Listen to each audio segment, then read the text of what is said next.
Hello, this is Robert Rickover at Body Learning, and today my guest is Richard Brennan, an Alexander Technique teacher in Galway, Ireland. Richard has been teaching for about 20 years, and he is also the director of a training course for Alexander Technique teachers in Ireland. He is also a very prolific writer. He's written numerous books on the technique. He's been featured in many magazines and journals, and particularly relevant to our conversation today, he has a new book on posture called Change Your Posture, Change Your Life, which is due for publication in early 2012. And we've had an earlier conversation about the Alexander Technique and posture in general. And in this conversation, we're going to address the topic of children's posture. Richard, welcome to the show. Okay, thanks, Robert. Richard, could you start by giving our listeners a short definition or description of the Alexander Technique? Yeah, the Alexander Technique is about finding out what you do to cause numerous problems like neck problems, back problems, or even if you just want to perform something like golf or a sport or dance, if you want to perform it better, the Alexander Technique can help you use your body in a different way. And in a more effective and easier way, and that certainly relates to posture, doesn't it? Absolutely. Yeah. And children's posture is a kind of an interesting topic. We usually, traditionally, would assume that the children, once they get up and moving around, age 4, 5, and 6 in there, uh, we would hope that they would have good posture. They haven't been worn down by the stresses of life and so on. And I think often they do, but you may have observed, I'm sure, and I think a lot of us have observed that certainly within a few years of that, you often see some pretty harmful postural sets with children. How would you explain that, and what is your take on that? Okay.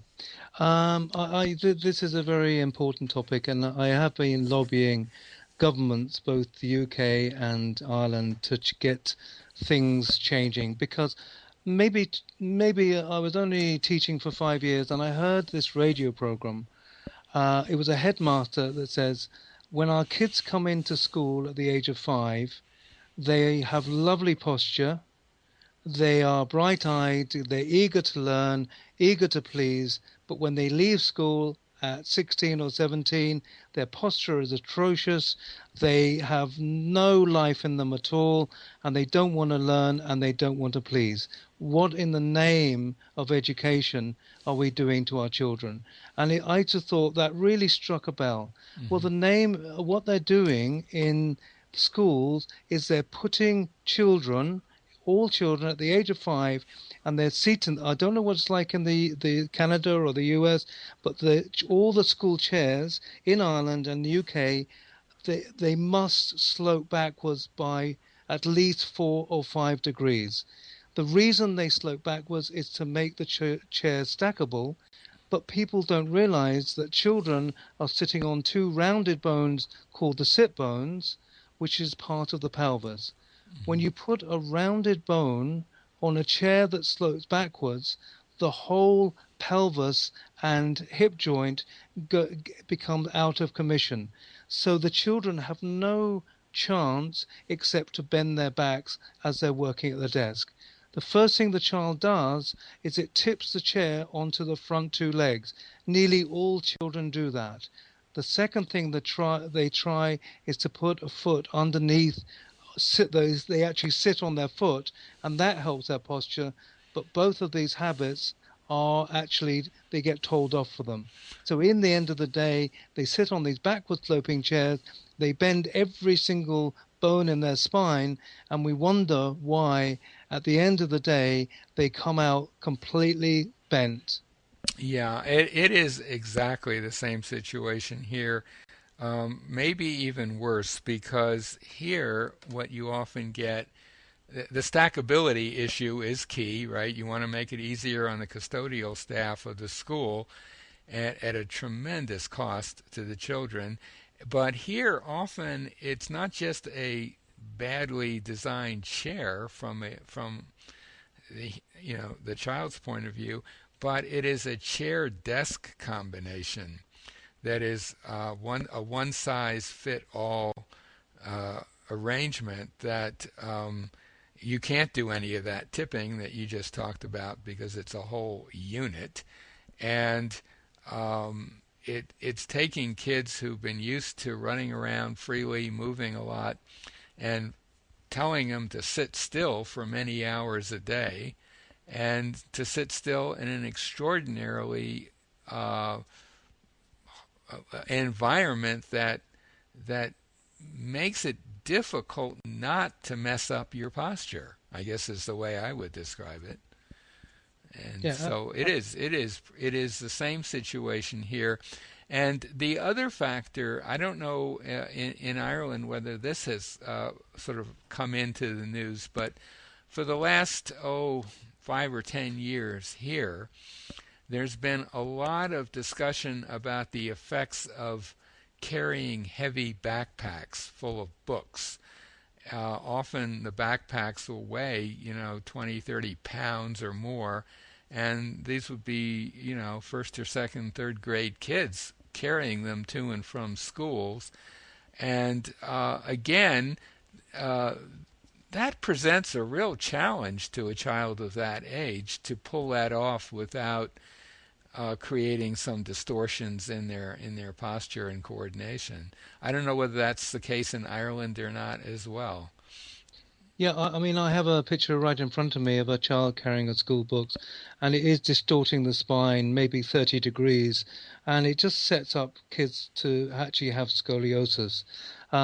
It's actually 15,000 hours at school, plus a load of hours spent at their desk at home, which they're actually sitting in these completely contorted postures. I mean, I feel pretty angry about it, the whole thing.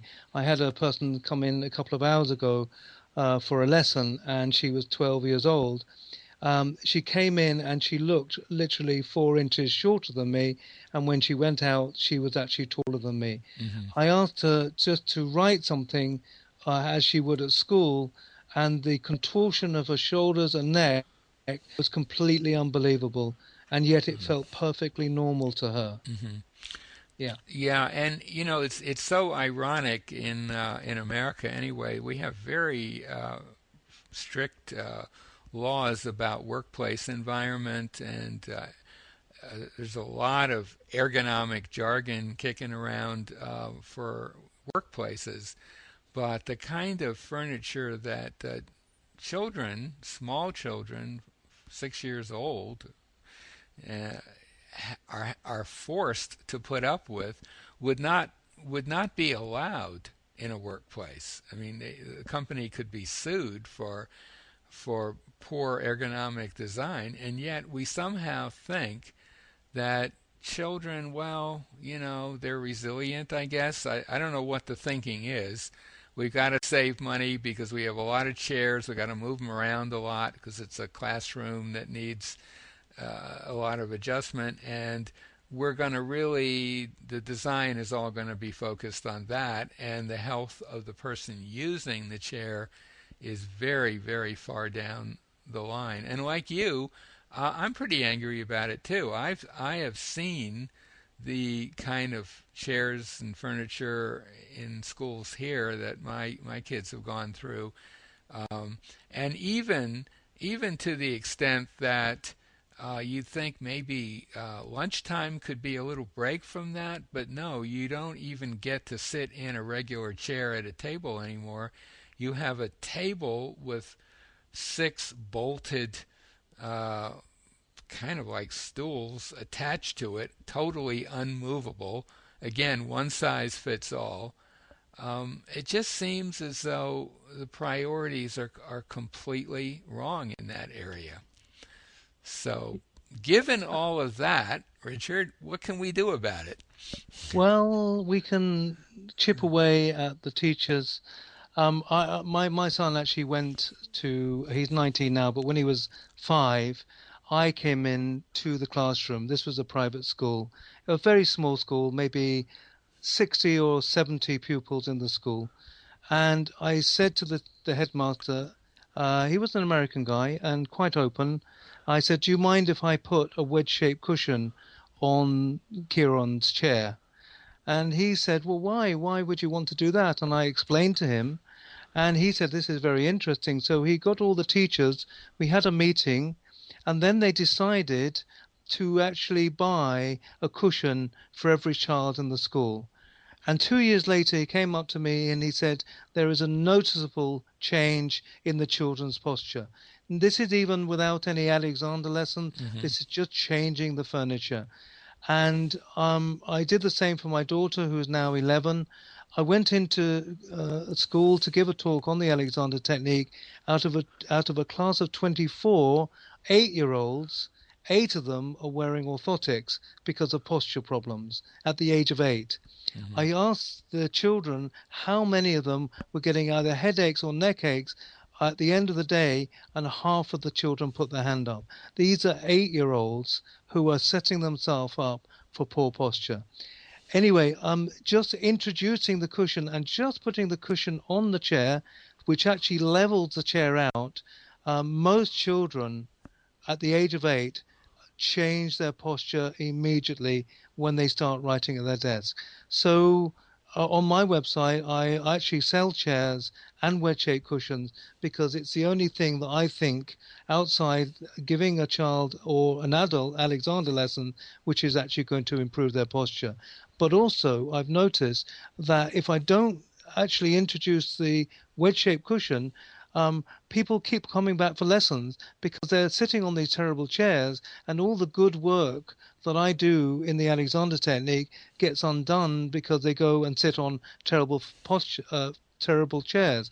Now, the chairs aren't the be all and end of it, but it's much easier to get lasting improvement if they're not going back to the very thing that caused the tension in the first place. Right.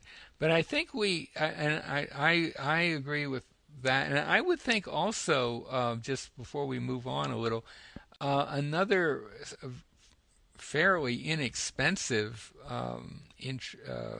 addition would be making stools of various heights available to kids to sit on. Have you ever Mm. experimented with that? I mean, there is a certain advantage in sitting with your knees lower than your hips, and some simple wooden stools as options. And I wouldn't want to force anyone to sit on them, but that can certainly for adults. That can make a huge difference, and I have to say I haven't experimented with that with children, but I would think it would for them as well. Oh, absolutely, yeah. I mean, height adjustment, so you can, adjust the height as they grow. And the other thing is desks. I mean, I don't know about you, Robert, but when I was at school, all the school desks sloped forward, and now they're all flat. So all the kids have to bend a little bit further forward. Right. And that's the other thing that I would suggest is even just getting their book that they're reading at and making it prop at an angle towards them, or even Right. their exercise book, if you can prop it forward in some way, therefore they don't have to bend so far forward at their desk. So there's quite a lot you can do. So there are things that can be done along those lines, and also in terms of backpacks, maybe thinking through whether it's such a good idea to have kids carrying extremely heavy weights around all the time, especially young children. But I think we have to also talk about another factor here, which is that children do pick up postural habits from those people around them, and they pick them up most noticeably from the people who are around them a lot. So even before they get to school, it could be their parents or their caregivers. Um, and so some of the responsibility I think we have to assign to those people, what kind of suggestions would you make if you see? I mean, I'm sure you've had examples of parents who've called you about their children's posture that doesn't look good to the parent. The parent comes in with a child, and you just take one look at the parent, and you can pretty much see where the child got some of that from. How do you deal with that? Well, I had one really interesting case because I had an 8-year-old child who was walking in a very strange way. She was walking with her right foot going out and her left foot going in, and it kind of makes her walk sideways, and it twisted the whole pelvis round. And the parents had gone everywhere to try and get help. And then I noticed the father was walking with his foot going out, and the mother was walking pigeon-toed. So the child had caught one habit from each of the parents. I do actually point it out, and I would recommend the children, if they're in the environment of school, do get some Alexander lessons, but also that the parents have a few themselves as well, to actually stop the children, imitating them, because children, as you quite rightly said, are imitators. That's how they actually learn. So if you want to look after your children's posture, the first thing to do is actually check your own posture out to make sure you're not doing something you don't realize and the children are copying. And I would say, as an Alexander teacher, that process of asking the parent to look at themselves, it has to be done pretty delicately and diplomatically. Parents can be pretty easily offended if you say the wrong thing to them. I don't know whether you've had that experience or not, but it's not. I mean, you make it sound nice and logical and easy, and in some ways it is very logical, but I think it does require a bit of diplomacy on the part of the Alexander teacher to deal with that. What I do find is if the parent stays in the room and sees their child transform, which children usually do because the habits aren't quite set. Very quickly, yes. Very quickly. Then the parents actually look at and I do involve the parents. I maybe help the child to release one shoulder and leave the other shoulder up, and then show the parents. Quite often, the parents themselves get really interested and just have Alexander lessons. They book them for themselves, or they say something like, "Do you think I could do with some of that?" And I won't point out actual postural problems that the person has, because, yes, you have to be diplomatic about it. But I always say, would you like to, try one session and maybe even give a discount for the parent? And once they've tried it once and it is an experience, as you know, they usually book another 2 or 3, and that way gently get them involved. It sounds like you might be a little more diplomatic than I've been at times in the past. It's interesting, this whole business of children picking up habits, postural habits from the people around them. F.M. Alexander, who is the guy who was sort of the developer of the Alexander technique, writes about this in one of his books.